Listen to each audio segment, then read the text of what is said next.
Olá, queridos, tudo bom? A paz do Senhor Jesus Cristo. Espero que todos estejam bem. Espero que todos estejam debaixo da bênção de Deus. Que a boa mão de Deus possa estar sobre a sua casa, sobre a sua família. Eu passei aqui para deixar uma palavra de meditação para nós. Fui à rua comprar algumas coisas para a manutenção do carro. E o Espírito Santo vem ministrando ao meu coração algumas coisas, falando comigo. Esse período que nós estamos vivenciando é um período de muita meditação, sabe? De muita reflexão. E o Espírito Santo falou algumas coisas no meu coração como pastor. E acredito que tantos outros pastores também têm a mesma meditação que eu tive hoje, a mesma experiência que eu tive hoje com o Espírito Santo, sobre a nossa vida, o nosso cotidiano, o nosso viver diário, né? E eu quero compartilhar com vocês o que o Espírito Santo me fez meditar, me fez pensar, para que eu possa então valorizar e ser pessoa melhor, para que eu possa valorizar após esse processo aí de pandemia e que eu possa ser um cristão melhor para a glória de Deus. Algumas delas eu vou citar com vocês aqui, que diz assim: dias passados fizemos planos para 2020. Agora temos a certeza que só Deus sabe se iremos realizarmos todos. Nós estávamos dias passados fazendo inúmeros planos para o ano de 2020. Eu, como pastor da igreja, juntamente com o presbítero irmão Marlos e outros irmãos, nós planejávamos, nós projetávamos, e não há nenhum pecado nisso.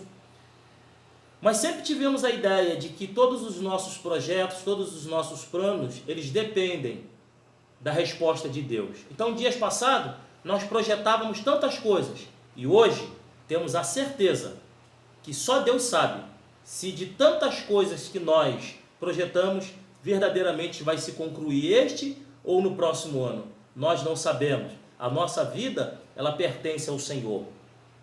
Acredito que você também tenha feito muitos projetos, né?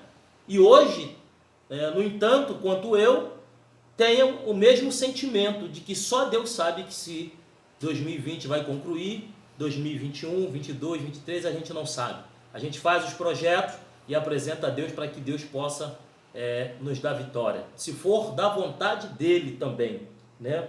Dias passados, nós questionávamos os valores que se cobravam para o momento de entretenimento com os nossos irmãos na igreja. Nós questionávamos, está muito caro ou está muito barato, e nós discutíamos entre nós sobre essas questões.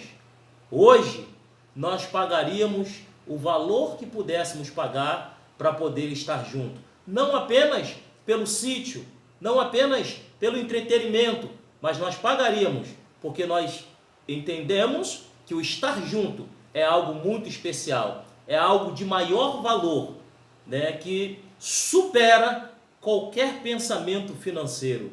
Dias passados, nós questionávamos, está caro, está barato. Hoje nós pagaríamos o valor que fosse necessário para poder estar junto com os irmãos no sítio, desfrutando e podendo abraçar, apertar a mão, e nós não podemos. Dias passados, nós reclamávamos das muitas atividades da igreja. Essa igreja tem muita atividade, é muito cansativo. Hoje, nós daríamos tudo para participar apenas de 1, 2, 3, 4, quantas fossem necessárias. Por quê? Porque hoje nós aprendemos a valorizar muitas coisas que nós perdemos tempo por não valorizar. Dias passados, nós questionávamos, há muita atividade nessa igreja. Hoje nós gostaríamos de participar de uma e nós estamos impossibilitados. Não é verdade? Dias passados, nós reclamávamos dos pastores, dos coordenadores, do superintendente da escola bíblica dominical, que constantemente falava aos nossos ouvidos: vem para a escola dominical para o crescimento espiritual, vem para a escola dominical para você desenvolver uma maturidade espiritual. Nós questionávamos dos coordenadores: o coordenador do departamento está me pedindo para participar do evento, dos ensaios e de tantas outras coisas. Nós reclamávamos do pastor, que tanto falava conosco, pastor tanto nos orientava, e nós reclamávamos: o pastor só quer que eu fique na igreja, a vida do pastor é a igreja. Nós reclamávamos. Hoje, no entanto, nós gostaríamos de estar na escola dominical com os nossos irmãos, nós gostaríamos de participar de um ensaio que tantos coordenadores de departamento pelejaram para que nós pudéssemos participar. Nós queríamos hoje participar de um culto através da live apenas, a fim de poder rever apenas alguns poucos irmãos. Nós daríamos tudo, e hoje nós não podemos fazer, perdemos essa oportunidade. Nós achávamos que os pastores eram muito carrasco, que a vida dos pastores era a igreja, e hoje nós gostaríamos de estar no templo com esses pastores. Estamos impossibilitados de poder ir, porque o Covid-19 veio e nos impossibilitou de muitas coisas, mas que possamos ter a reflexão de tudo aquilo que nós abrimos mão, de tudo aquilo que nós perdemos tempo. Agora é momento de nós recuperarmos e nos conscientizarmos. Dias passados nós tínhamos desculpas para não estar nos templos. Hoje gostaria apenas de estar em uma live. Ou seja, dias passados nós diríamos para o pastor e para os irmãos: estou cansado, estou doente, estou com tanto tipo de enfermidade, quando na verdade no outro dia, 5 horas da manhã, lá nós estávamos prontos para irmos ao trabalho, mesmo enfermos, porque sabíamos que se nós não fôssemos ao trabalho, nosso salário seria descontado e nós teríamos um grande prejuízo no final do mês. Quando na verdade, ir à igreja não é tão importante. Servir a Deus, estar junto, compartilhar com os irmãos, não é tão importante. Se não der para ir hoje, eu vou amanhã. Quanto na verdade, o amanhã pode não existir para nós. Então, dias passados nós dávamos inúmeras desculpas. Não vou na igreja porque estou cansado, não vou na igreja porque não tenho tempo. Outros diziam assim: eu vou na igreja para que Deus possa abrir uma porta de trabalho para mim. E Deus abriu as grandes portas, porque Deus é misericordioso. Depois dessas portas abertas, nós passamos a não mais ter tempo para o pastor, passamos a não ter tempo para a manutenção do templo e passamos também não mais ter tempo para Deus, porque agora nós estamos muito ocupados com as nossas muitas atividades, porque afinal de contas foi uma grande porta que Deus abriu e essa porta eu não posso perder, porque eu acredito que talvez se Deus abriu, ela pode se fechar e Deus não pode abrir outra. Meus queridos, que possamos meditar em tudo isso. O Espírito Santo ministrou todas essas coisas ao meu coração vindo na rua. E não é apenas para você, é para mim também, para que nós possamos valorizar o que de fato tem valor. Dias passados, discutíamos a questão dos muitos hinos na reunião de obreiros. Nós estávamos numa reunião de obreiros discutindo, olha, as festividades da igreja, tanto da igreja como dos departamentos, tem muitos hinos. E os músicos concordavam conosco. Tem muitos hinos, é muito ensaio, não dá tempo, o tempo é curto. Vamos diminuir os hinos. Diminuímos o número de hinos. Hoje, na verdade, queremos ensaiar um hino junto com os irmãos. Estamos impossibilitados de ensaiar. Dias passados nós dizíamos: há muito trabalho para os músicos da igreja. Os músicos não vão aguentar, né? Eles têm suas atividades, têm seus compromissos. E esses muitos hinos estão complicando a vida dos músicos e a vida dos membros da igreja, que têm suas famílias, que têm os seus trabalhos e que têm suas atividades diárias. Hoje nós queremos ensaiar um hino junto na igreja, para sentir aquela presença de Deus que nós costumeiramente sentimos quando nós estamos ensaiando. Estamos impossibilitados de aglomerarmos pessoas e ensaiarmos hinos de louvor a Deus na igreja. Dias passados,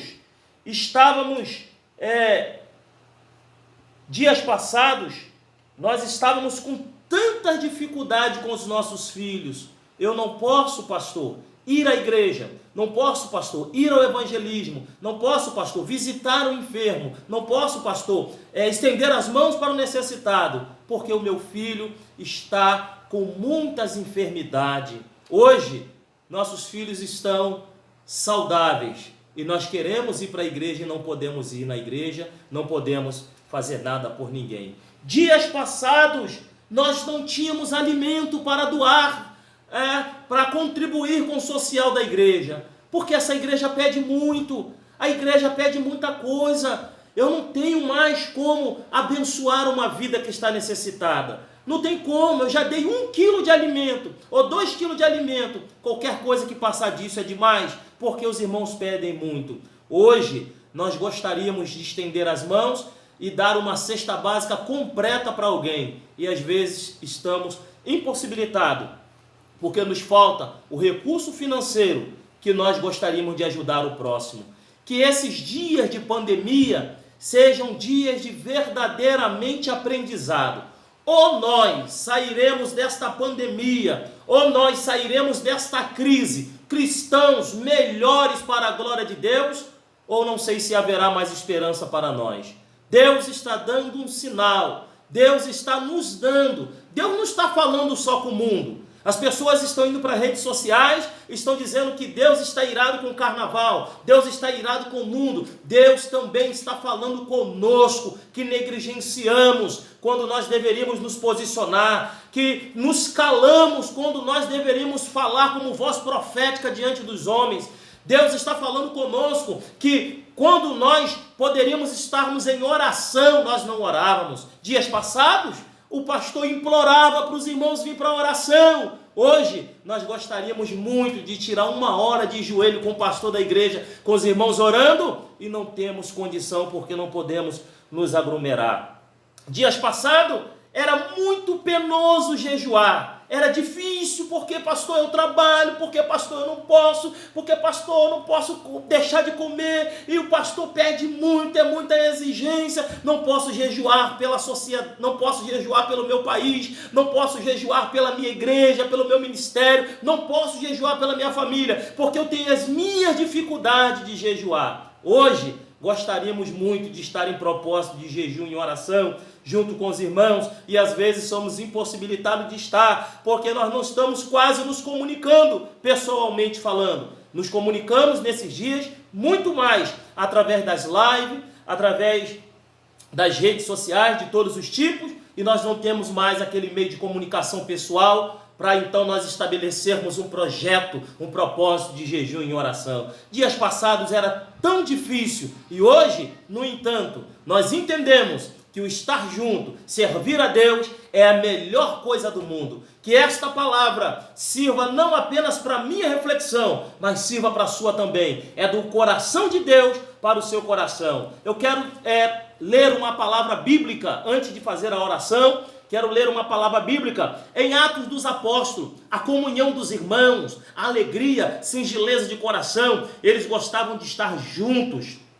E hoje, com esse afastamento social, nós não podemos estar juntos, pessoalmente falando. Nós não podemos mais dar um aperto de mão, que muitas das vezes nós andávamos pelo outro lado da rua para não dar ao irmão. Não podemos dar um abraço, que muitas das vezes, quando tínhamos oportunidade de abraçar, nós não abraçávamos por causa das nossas muitas razões, por causa das nossas muitas situações que nós achamos que está certo, que está errado, e as nossas mentalidades não nos permitiu que nós apertássemos as mãos e que nós abraçávamos pessoas. E hoje, no entanto, nós estamos impossibilitados de tal. Quero deixar uma palavra aqui em Atos dos Apóstolos, no capítulo 4, versículo 32 até o versículo de número 35, que diz a palavra de Deus: e era o coração e a alma da multidão dos que criam, e ninguém dizia que coisa alguma do que possuía era sua própria,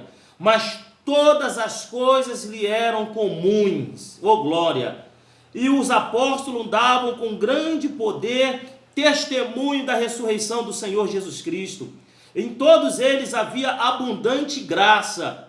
Não havia, pois, entre eles necessitado algum, porque todos os que possuíam herdades ou casas, vendendo-as, traziam o preço de que foram vendidas e depositavam ao pé dos apóstolos, e repartiam-se cada um segundo a necessidade que cada um tinha. Glória a Deus, louvado seja o nome do Senhor. É a palavra de Deus. A igreja primitiva, a igreja dos primeiros séculos, era uma igreja unida, era uma igreja sofredora, que sofria junto. O texto diz que ninguém tinha falta de nada. Por quê, pastor? Porque os irmãos pegavam as suas propriedades, eles vendiam, traziam e depositavam ao pé dos apóstolos, e era repartido com todos, e ninguém tinha falta de nada, eles tinham tudo em comum. Qual é a diferença, pastor, da igreja bíblica para a igreja de hoje? Que na igreja bíblica ninguém tinha falta de nada. Na igreja de hoje, uns têm muito, outros não têm nada. Qual é a diferença, pastor, da igreja de Atos dos Apóstolos, a igreja primitiva, a igreja do primeiro século? Qual é a diferença? Era que eles tinham liberalidade. O que eles tinham não era dono deles. As propriedades, as fazendas não era dono deles. Eles eram dono das coisas. Em função deles serem dono das coisas, eles vendiam as coisas e davam aos apóstolos para que as pessoas pudessem então participar e ser abençoadas. Qual é a diferença, pastor, da igreja de Atos dos Apóstolos para a igreja do nosso século, para a igreja dos nossos dias? A diferença é que hoje nós não somos dono das coisas, as coisas que são donas de nós. Nós não somos dono do nosso carro, é o carro que é dono de nós. Não somos dono da nossa casa, é a casa que é dono de nós. Nós não somos dono da nossa finança, porque quando falamos de finança, alguém fala logo assim, vai falar de dinheiro. Sabe por quê? Porque, para quem não sabe, a Bíblia nos ensina que o dinheiro, ele é chamado, tem um Deus do dinheiro, é o Deus da riqueza. E qual é o Deus da riqueza, pastor? Jesus citou isso nos evangelhos, é Mamon. Mamon é o Deus da riqueza. Então tem muitas pessoas que quando fala de dinheiro, acabou a conversa. Sabe por quê? Porque ela adora Mamon. Mas aqueles que são liberais, aqueles que são aqueles que vivem para a glória de Deus, eles abrem mão do que têm, a fim de que outros sejam abençoados. Que esta palavra seja de bênção para a tua vida. Que esta palavra seja a palavra de Deus para você, porque nesta tarde foi palavra de Deus para a minha vida. O Espírito Santo me confrontou e mostrou para mim que tudo aquilo que eu abri mão de fazer, nas oportunidades que Ele me proporcionou a fazer, Ele disse para mim que é momento de reflexão, é momento de voltar atrás e abrir mão de tantas coisas para servir melhor a Deus. Alguns irmãos acham assim, o pastor é intenso na obra de Deus. Sim, querido, também acho que sou, mas deveria ser mais. Eu deveria ser mais intenso, eu deveria me doar mais, eu deveria orar mais, jejuar mais, ler mais Bíblia. Alguns acham que eu sou intenso, eu também achava que era. Hoje, no entanto, eu percebo que devo dar muito mais de mim para a glória de Deus, para que o nome de Deus seja glorificado e que outras pessoas sejam abençoadas. Cristianismo não é ir a um templo, dar glória a Deus, aleluia, e ir para casa. Cristianismo é amar pessoas, é abrir mão do que tem e ser uma bênção na vida de outro. Não adianta ir para o templo pedir bênção, porque na verdade Deus não quer que nós pedimos bênção. Deus quer que sejamos uma bênção. Abraão, sê tu uma bênção. Deixa eu orar a Deus pela sua vida. Pai, em nome de Jesus, eu quero te agradecer neste momento por esta palavra que o Senhor ministrou ao meu coração no dia de hoje, que esta palavra sirva de bênção na vida de outras pessoas, que os irmãos e as irmãs, os amigos, ao assistir esta palavra, sejam edificados e abençoados, que a nossa vida nunca mais seja a mesma, depois desta palavra, depois desse processo que nós estamos vivenciando. Deus, nos ensina, nos ajuda, Senhor, a sermos verdadeiros cristãos. Que o cristianismo não seja uma palavra bonita nos nossos lábios, mas que o cristianismo seja uma palavra vivida no nosso dia a dia. Que as nossas mãos estejam estendidas ao necessitado, Senhor. Que a nossa vida, ó Deus, que as coisas que temos que elas não sejam donas de nós, mas que tenhamos a capacidade de ser dona delas, Senhor, para que nós possamos abençoar outras vidas. Deus, não permita que viemos perder as oportunidades de sermos canal de bênção, de estarmos juntos e nos abraçarmos na Tua presença. Que a Tua mão esteja sobre nós. Te oramos em nome de Jesus. Amém. Que Deus abençoe a sua casa, que Deus abençoe a sua família, que a boa mão de Deus esteja sobre você em nome de Jesus.